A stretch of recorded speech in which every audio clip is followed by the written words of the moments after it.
राज्यों का एक संगठन जो पूर्व अंग्रेजों के साम्राज्य के साथ उनके सामान्य संबंधों से जुड़ा हुआ है, उसको कहा जाता है राष्ट्रमंडल यानी कि कॉमनवेल्थ। क्वेश्चन नंबर 48 इज वह प्रक्रिया जिसके द्वारा एक औपनिवेशिक शक्ति एक उपनिवेश को न्यायिक स्वतंत्रता प्रदान करती है, लेकिन फिर भी एक वास्तविक राजनीतिक व आर्थिक नियंत्रण को बनाए रखती है, वह कहलाती है नव उपनिवेशवाद यानी कि new colonialism. Question number 49 is निम्नलिखित में से कौन सा दावा राष्ट्रवाद और राष्ट्रीयता के आदिमवादी विचारों से सबसे अधिक निकटता से जुड़ा है? तो उसका आंसर है ए, 18वीं शताब्दी के अंत में राष्ट्रवाद का उदय हुआ।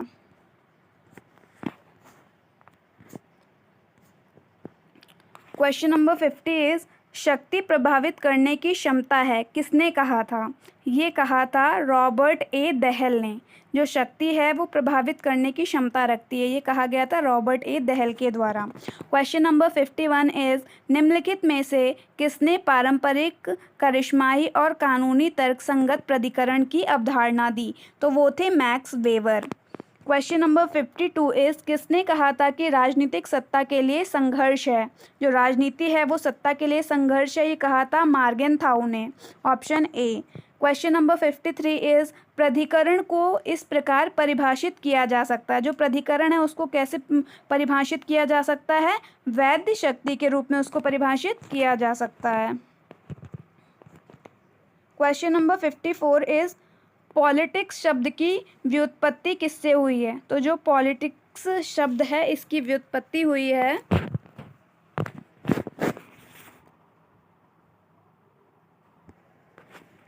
तो वो हुई है ऑप्शन बी, ग्रीक शब्द के पोलिस से। क्वेश्चन नंबर 55 है राजनीति विज्ञान एक विषय है। जो राजनीति विज्ञान है वो किस चीज़ का विषय है? ये मूल्यों का अध्ययन करने के लिए है। Option number C. Question number 56 is राजनीतिक सिद्धांत का क्षेत्र है। जो राजनीतिक सिद्धांत है उसका क्या क्षेत्र है? तो ये शक्ति का अध्ययन करवाता है, राजनीतिक सिद्धांतों को निर्धारित करने के लिए है, राज्य और सरकार का अध्ययन करने के लिए। इसका मतलब है, इसका आंसर है ऑप्शन डी, उपरोक्त सभी।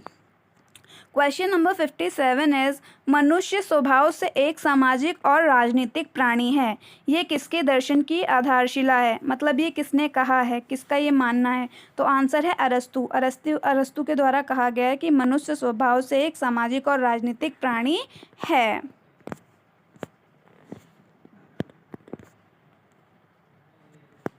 Question number 58 is on liberty पुस्तक किसने लिखी है? तो ये पुस्तक लिखी गई है जे.एस. मिल के द्वारा। क्वेश्चन नंबर 59 इज आधुनिक उदारवाद के केंद्र की पहचान कीजिए। जो आधुनिक उदारवाद है वो है समाज। क्वेश्चन नंबर 60 नकारात्मक स्वतंत्रता का अर्थ है। जो नकारात्मक स्वतंत्रता है उसका अर्थ है प्रतिबंध के बिना स्वतंत्रता देना ही नकारात्मक स्वतंत्रता है, अर्थात इसका आंसर है ए। 61 कानूनी बाधाओं के अभाव में। कानूनी बाधाओं के अभाव में क्या होता है? समाज में अराजकता हो जाती है। क्या आ जाती है? अराजकता। Option number B. Question number 62 is राजनीतिक विज्ञान का अन्य सामाजिक विज्ञानों के साथ एकीकरण किसका मूल सिद्धांत है? तो ये परंपरावाद का मूल सिद्धांत है, यानी कि ऑप्शन ए। राजनीति के पारंपरिक दृष्टिकोण से संबंधित सही कथन को चिन्हित कीजिए। तो उसका आंसर है ऑप्शन नंबर ए, राजनीतिक राज्य और सरकार का अध्ययन है। वस्तुनिष्ठता का क्या अर्थ है? तो वस्तुनिष्ठता का अर्थ है पूर्वाग्रह को खत्म करना, अर्थात answer number C. Question number 65 is आधुनिक न्याय का अनिवार्य सिद्धांत है। तो आधुनिक न्याय का जो अनिवार्य सिद्धांत है वो है न्यायपालिका की स्वतंत्रता होनी चाहिए। जो न्यायपालिका है वो स्वतंत्र रूप से कार्य कर सके, यही आधुनिक न्याय की अनिवार्यता है। क्वेश्चन नंबर 66 इज सामाजिक अनुबंध सिद्धांत की खराब इतिहास, खराब तर्क और बुरी नैतिकता के रूप में आलोचना की गई है। ये किसने कहा है? तो ये कहा है हेनरी मैन ने। ये बोला गया है, ये स्टेटमेंट दिया गया है हेनरी मैन द्वारा। Question number 67 is two treatises of government, ये किसके द्वारा लिखी गई है? तो इसका आंसर है जॉन लॉक, ऑप्शन ए। एक समाजवादी राज्य किस पर बल देता है? तो जो समाजवादी राज्य होता है वो आर्थिक सुरक्षा पर बल देता है, option number B. Question number 69 is किसने कहा न्याय वह बंधन है जो समाज को एक साथ रखता है? ये कहा है प्लेटो ने, जो हमारे प्लेटो थे उन्होंने बोला था। निम्नलिखित में से कौन सा प्लेटो की न्याय की धारणा का केंद्रीय गुण नहीं है? तो वो है सद्भाव। किसने कहा राजनीतिक प्रभाव और प्रभावशाली का अध्ययन है? ये कहा था लास्की ने, ऑप्शन बी। निम्नलिखित में से किसने परिभाषित किया राजनीति इस बात का विज्ञान है कि किसे क्या कब और कैसे मिलता है? ये कहा है हिलमैन ने, option number C. Question number 73 is आधुनिक दृष्टिकोण से जुड़े विचारक की पहचान कीजिए। जो आधुनिक दृष्टिकोण से जुड़े थे उनका नाम है डेविड ईस्टर्न। राजनीतिक विज्ञान में व्यवहारवादी दृष्टिकोण राजनीतिक विज्ञान की प्रायोगिक सामग्री को और अधिक वैज्ञानिक बनाने का एक प्रयास है, ये कहा था डेविड ईस्टर्न ने, ऑप्शन बी। 75 इनपुट आउटपुट दृष्टिकोण विकसित किया गया था डेविड ईस्टर्न के द्वारा। जो इनपुट और आउटपुट दृष्टिकोण है ये ऑप्शन बी डेविड ईस्टर्न द्वारा किया गया था। क्वेश्चन नंबर 76 इज राजनीतिक संस्कृति निम्न में से किस व्यवस्था के प्रति व्यक्तिगत अभिव्यक्तियों और उन्मुखताओं का प्रतिमान है? तो इसका आंसर है राजनीतिक व्यवस्था, option C. Question number 77 is निम्नलिखित में से कौन सा राजनीतिक विकास की लुशियन पाई की 3 मूलभूत विशेषताओं में नहीं है? तो वो है राज्य, क्योंकि लुशियन पाई की 3 मूलभूत विशेषताओं में था समानता, क्षमता और विभेदीकरण। इसका मतलब जो आंसर है वो है डी, राज्य। क्वेश्चन नंबर 78 इज किसने कहा कि राजनीतिक स्थिरता को बनाए रखना राजनीतिक विकास का अंतिम लक्ष्य है? तो ये कहा था सैमुअल हंटिंगटन ने, ये कहा था Samuel Huntington, option number A.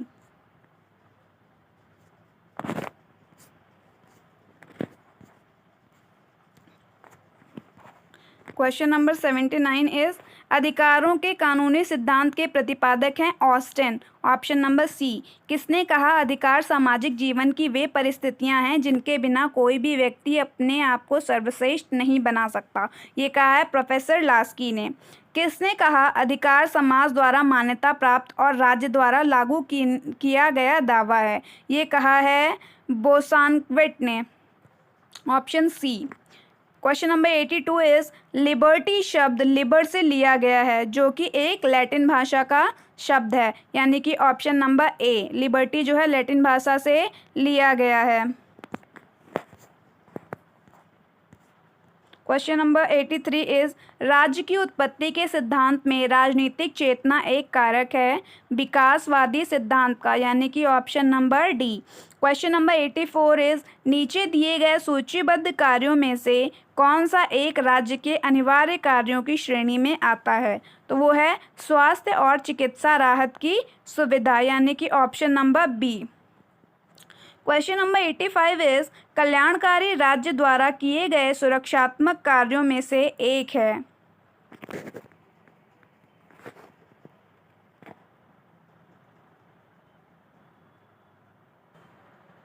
Option number सी, स्वास्थ्य की सुरक्षा। क्वेश्चन नंबर 86 इज किसने कहा कि व्यक्ति राज्य का एक सहज अंग है? तो ये कहा था अरस्तू ने, option number A. Question number 87 is बौद्ध दर्शन में स्वतंत्रता का सीधा संबंध है अनुशासन से, option number A. Question number 88 is विचारक जो नकारात्मक स्वतंत्रता स्कूल से संबंधित हैं नहीं हैं विचारक जो नकारात्मक स्वतंत्रता स्कूल से संबंधित नहीं हैं वो हैं कार्ल मार्क्स, ऑप्शन डी। सकारात्मक स्वतंत्रता का अर्थ है संयम के साथ में स्वतंत्रता देना, ऑप्शन नंबर बी।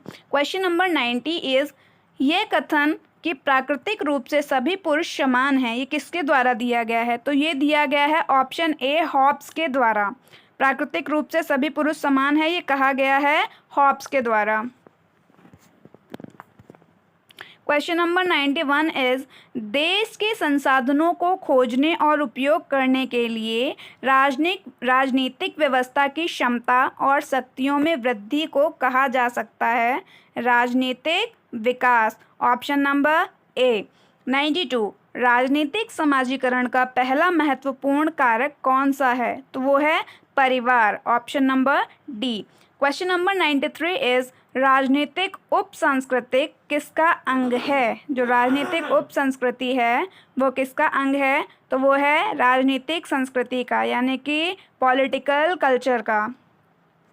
न्याय को स्वतंत्रता और समानता का मिश्रण किसने कहा है? तो वो कहा है प्लेटो ने। Option number A. Question number 95 is निम्नलिखित कथनों में से कौन सा सही है? तो वो है ऑप्शन नंबर सी, स्वतंत्रता और समानता पूरक हैं। क्वेश्चन नंबर 96 इज मार्क्सवादियों के लिए मौलिक समानता है आर्थिक समानता। Option number C. 97 इज नागरिक स्वतंत्रता और राजनीतिक अधिकार किसका आधार है? तो ये लोकतांत्रिक सरकार का आधार है। Answer number A. Question number 98 is यदि संप्रभुता पूर्ण नहीं है तो किसी भी राज्य का अस्तित्व नहीं हो सकता है। यह कथन है ऑस्टिन का। Answer number C. निम्नलिखित में से कौन कानूनी दंड की परिभाषा पर आवश्यकता नहीं है? तो वो है ये आवश्यक रूप से वास्तविक या कथित अपराधी का नहीं होना चाहिए। Answer number C. Last question is वर्तमान समय में किसी भी लोकतंत्र में एक महत्वपूर्ण गैर राज्य संस्था है नागरिक समाज संगठन की। यदि आप लोगों को ये क्वेश्चन आंसर अच्छे लगे हों तो मेरे चैनल को लाइक करें एंड सब्सक्राइब करें, और अगर आप भेजना भी चाहते हैं तो आप मेरे को इस पर सेंड कर सकते हैं अपने क्वेश्चन पेपर को, ताकि मैं आपको उसके आंसर्स दे सकूं। Thank you.